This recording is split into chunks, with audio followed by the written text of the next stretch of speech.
Olga, all the accounts are closed. I transferred the apartment to my mother's name, and you will pack your things yourself. Her husband threw at her, without even turning around. His voice sounded cold, as if he wasn't speaking to his wife, but to a stranger to whom he had owed an unpleasant discussion for a long time. Olga stood in the middle of the kitchen, leaning against the table so she wouldn't sway. Her fingers were trembling, her nails digging into her palms, but she hardly felt the pain. Her head was ringing as if after a heavy blow. "Wait, are you serious?" she stammered hoarsely. "Why? What happened?" He finally turned around. There was a bored fatigue on his face, as if he had been distracted from important matters. They had destroyed their own family. "It all happened a long time ago," he answered. "I just stalled for time. I can't take it anymore." Olga tried to take a step toward him, but her legs felt like cotton. She grabbed the edge of the table to keep from falling. "But we are a family. You could have at least talked." Her voice broke, becoming thinner, higher, as if she had transformed back into that little girl who once feared being near him. "I said everything," he cut her off shortly. "The documents are ready. I need peace and quiet, and you will manage. You always manage." He spoke as if it were praise, but in fact, it was a final sentence. Olga knew that if he had decided something, it was impossible to make him change his mind, but she still hoped for at least an explanation, at least a spark of the warmth from the past. Instead, he walked past her, without touching her, without looking at her, opened the closet, took his black jacket and keys, stopped for 1 second at the door, as if trying to remember if he forgot something important. Then he threw out shortly, "When will you pack everything?" "Whatever, call me. I'll stop by to pick up the papers." The door slammed so hard that Olga flinched. The apartment immediately became quiet. Too quiet. This silence seemed to crawl through the corners, enveloping her, pressing down on her. She sat down slowly on the chair. Something felt like it was tearing inside her chest, but she had no tears, only emptiness.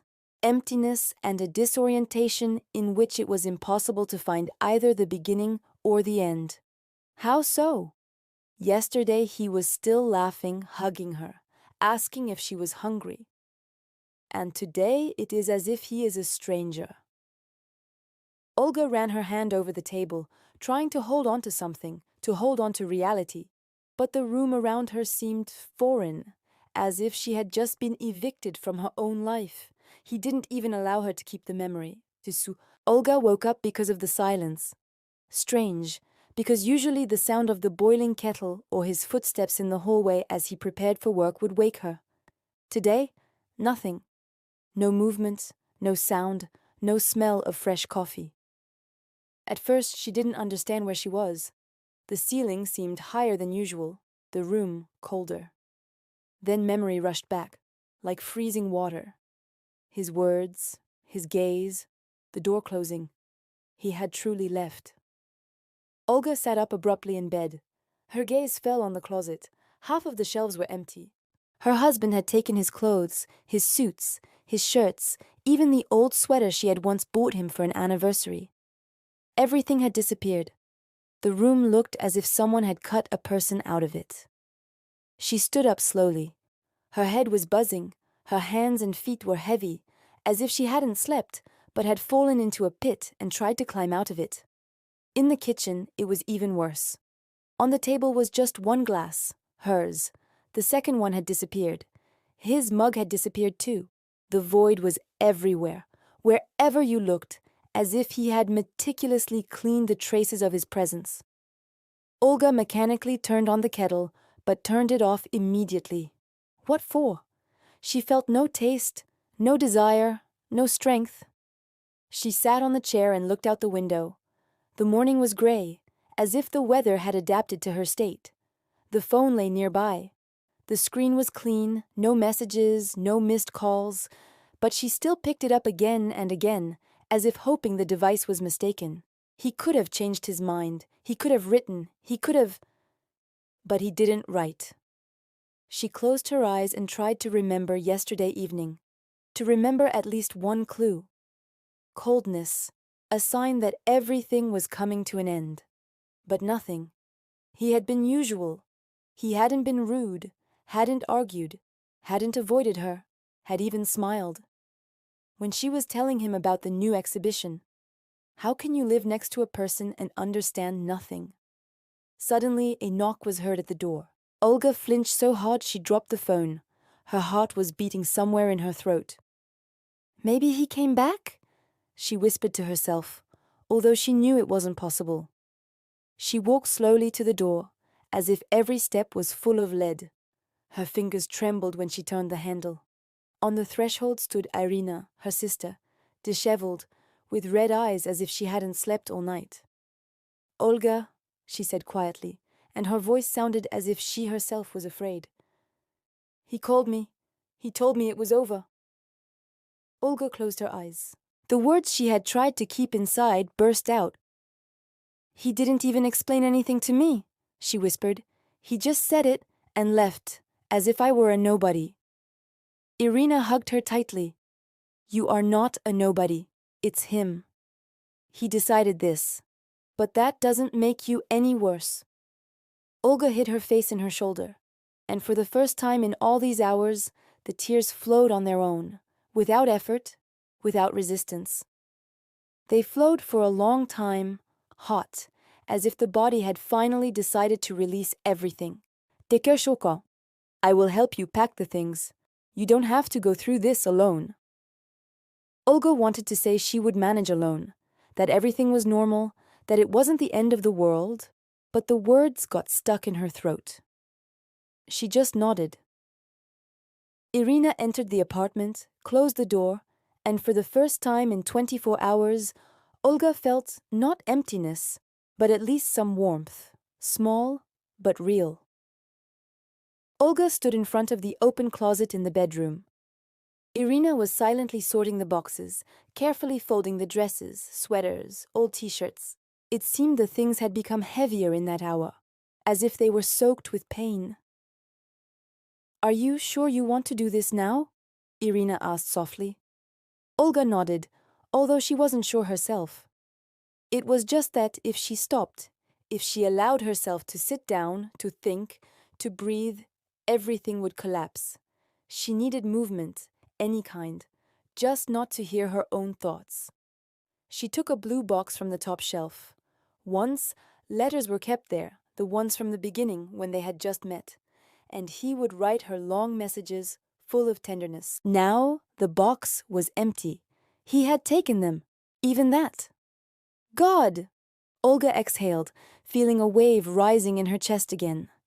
He took everything, everything, even the stupid greeting cards.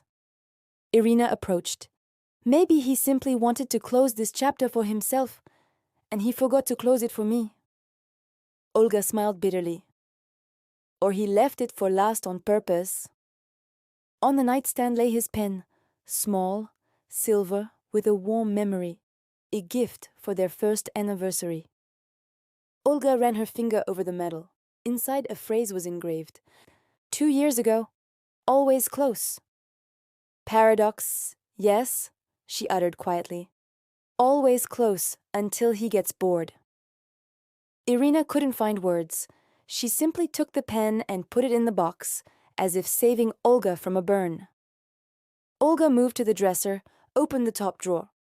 There lay the documents, her diplomas, medical record, some receipts. On top, a white, thick envelope with her name, her husband's handwriting straight and orderly. "What is this?" Irina asked worriedly. Olga swallowed hard, tearing the edge. Inside were a few sheets. She spread them on the bed, drank in the lines with her eyes and felt the cold reach her skin. They were the papers for their shared car, but transferred to his name, backdated, without her signature, without her presence. "He transferred it without me." Her voice broke. "He forged the documents." Irina frowned. "Olga, this is very serious. But the apartment?" She exhaled. "He said he transferred it to his mother, but I didn't sign anything. Her thoughts were flying. The puzzle was assembling too fast, too frighteningly. Olga sat on the edge of the bed, as if her legs could no longer hold her. He was preparing this for a long time, she whispered. For months, maybe years. And I believed. Work, fatigue, stress. Irina sat down next to her. You need to speak with a lawyer immediately. What is here doesn't look like an honest divorce. Olga covered her face with her hands. Before her eyes appeared his calm words. The documents are ready. Everything is already done. Now she understood. He didn't leave suddenly. He calculated everything, coldly, quietly, with care. Why did he treat me like this? She asked. What did I do to deserve this? Irina took her hand. It's not about your guilt. It's about his choice and his fear. Or maybe about his greed. Olga was silent. The world had become different, heavy, dangerous, treacherous. She looked at the open envelope, at the foreign lines, at his signature, and for the first time in all this time, the pain did not tremble in her voice. Olga sat at the kitchen table, clutching in her hands that envelope that had overturned everything. The paper was crumpled, as if from being touched. It had absorbed the anxiety. Outside it was getting dark. The light from the window fell on the table in long, cold stripes. Irina was pacing from one corner to another, as if she couldn't find her place. We must start acting tomorrow, she said decisively. Lawyer, statements, consultation. Olga, do you understand there is no time? Olga nodded silently. She understood, but disorientation and fury were still fighting inside her. What she felt now resembled the way a person kept in the dark for a long time wakes up slowly. She finally looked up. Why did he rush so much? She asked quietly. Why so much precision, so much pressure? Maybe he found someone? Irina muttered, though she immediately dismissed the phrase herself. No, it's too crude. He would have simply left. He would have left, repeated Olga. But he decided to take everything he could. It means he didn't need to leave, but to make sure that I wouldn't return. Irina stopped. Olga, you speak as if you assume he is afraid of you. Maybe that is really so. Olga pushed the envelope aside. If he started acting behind my back, it means he was afraid of my reaction. At that moment, a knock was heard at the door, abrupt, confident, like that of a man who does not expect a refusal. Both women froze. Don't open, whispered Irina. But Olga had already stood up. She knew that knock. She had heard it hundreds of times. She approached the door, inhaled, and opened it slightly.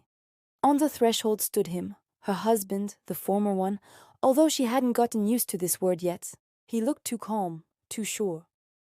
On his face was the usual coldness, but irritation sparked in his eyes when he saw Irina behind her. We need to talk, he said. We don't need to anymore, Olga answered. Everything you wanted to say, you said. He frowned. You didn't take the documents. They need to be signed. I can't wait forever. Irina stepped forward. She won't sign anything without a lawyer. He slowly turned his head toward Ira. His eyes narrowed. I am talking to Olga. But Olga was already standing straight, without lowering her gaze. I saw the documents, and the others, the unofficial ones which you drew up without me. For 1 second his face changed imperceptibly, but enough to be understood. He didn't expect her to have found the papers. You understand the situation incorrectly, he uttered quickly. These are technical moments, forged signatures. These aren't technical moments, Irina said harshly. He took a step forward. Ira, stay out of it. But Olga raised her hand as if placing an invisible line. Don't raise your voice, not here, not at her. He stopped. Thin lines of tension furrowed his face. You just understand that I simply want to close the matter, he said, sounding tired. It will be easier for everyone, sooner rather than later. Easier for whom? Olga raised her chin. For you or for your mother, who rushed so much to get rid of me. He drew air into his chest abruptly, as if wanting to contradict, but he found no words. The next day, Olga sat in a small legal consultation office. The room was narrow, smelling of coffee and papers. But here, for the first time in the last few days, she felt protected. The lawyer, a woman of about 40 years, confident, calm, was leafing through the documents Olga had brought. The papers lay on the table in a straight stack, but the cold of betrayal wafted from every page. "Are you sure you didn't sign this?" the lawyer asked, pointing with her finger at the copy of the contract. "Absolutely," answered Olga. "I see my signature, but it is not my hand." The lawyer nodded, not at all surprised. Forging a signature is a serious violation. It can be qualified as fraud. And if the apartment is indeed transferred to his mother's name, without your participation, we will need an extract from the registry. Olga swallowed hard. "I am afraid to see what is there." "You are afraid. It means you sense the situation correctly," the lawyer said calmly. "But it's not just you who is afraid. Usually, people who are afraid to face the consequences do such things. It means we have leverage." Olga looked up for the first time. "Do you think he really planned this in advance?" "I think so, and I think he banked on the fact that you would sign everything automatically or under pressure." The lawyer looked her straight in the eye. "But you came here, and that changes everything." The phone in her bag vibrated suddenly. Olga flinched. His name was on the screen. It was ringing for the second time that morning. The lawyer observed her reaction. "Don't answer," she said gently, "until you find out what exactly he is trying to hide. Any discussion will give him an advantage." Olga silenced the sound. It became empty and heavy in her chest, but not like before. Now this heaviness was different, gathered, focused. The lawyer continued, "I will prepare the applications, and I recommend that today you make copies of all the documents that remained at home. And one more thing, if he comes, do not open the door alone." Olga exhaled. "He already came." "Then consider that you have one more argument. He is rushing, which means he is nervous." Olga walked out into the street. The air was cold, cutting, but it seemed to clear her head. She took a few steps and suddenly understood. For the first time in many days, she is not crying, not trembling, not breaking. She is moving forward. And if he thought she would remain defenseless, that she would stay silent, it means he knew her poorly, very poorly. Thank you for listening. To hear more stories like this, please subscribe to the channel.